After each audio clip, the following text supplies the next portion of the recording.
Bonjour et bienvenue dans l'histoire de Pessac. Aujourd'hui, nous vous invitons à parcourir l'histoire de Camponac, du domaine agricole au pôle culturel. Notre histoire débute au XVIe siècle, lorsqu'en 1581, François de Grimard, conseiller du roi Henri III à la cour du Parlement de Guyenne, achète diverses propriétés dont une exploitation agricole à Camponac. Celle-ci comprend alors une grande maison, une grange neuve, des dépendances en mauvais état et un jardin. Avec la famille de Fontenay, le domaine se transforme au XVIIe siècle et devient maison noble de Camponac.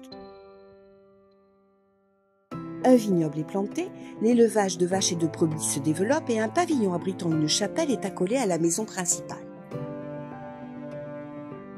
Au XVIIIe siècle, la propriété entre dans la famille de Navarre et y reste près d'un siècle avant qu'au XIXe siècle, le domaine connaisse de nombreuses transformations. Avec Élisée Rabat, tout d'abord, la propriété fait peau neuve. On assiste à la reconstruction de la quasi-totalité des dépendances et à la construction des écuries de style Napoléon III.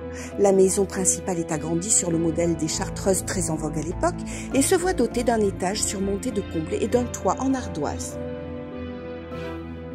Le domaine se voit ensuite amputé de 17 arts pour l'élargissement de la voie ferrée, alors qu'il est la propriété de Marie-Zoé Grangeneuve. À partir de 1859, ces nouveaux acquéreurs, Pierre Fort et Jean-Théophile Dufart, font construire les deux pavillons aux allures de chalut attenant aux ailes de la maison, ainsi qu'une serre aujourd'hui disparue.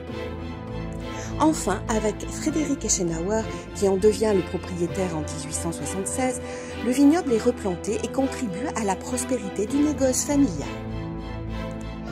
Au XXe siècle, son fils Louis n'a de cesse de faire fructifier ses affaires jusqu'à la fin de la Seconde Guerre mondiale.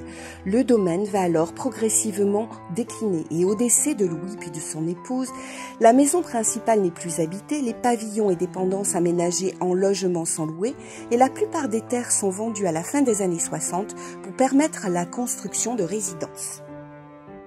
En 1973, la ville de Pessac achète la propriété pour y aménager un parc public. La chartreuse et ses dépendances sont rénovées pour accueillir divers services administratifs, des associations locales et implanter l'historial Raphaël Saint-Orens, lieu de mémoire de l'histoire de Pessac. Dans les années 90, un projet de médiathèque se dessine. Il aboutit à la construction de la médiathèque Jacques Ellul, accolée à l'ancien édifice, inaugurée en 2000. Celle-ci s'organise autour de 5 espaces, adultes, jeunesse, infomédia, musique et cinéma, auxquels s'ajoute un auditorium de 150 places. Devenu aujourd'hui pôle culturel de Camponac, le site accueille, outre la médiathèque, divers services de la direction de la culture installés dans l'ancienne chartreuse.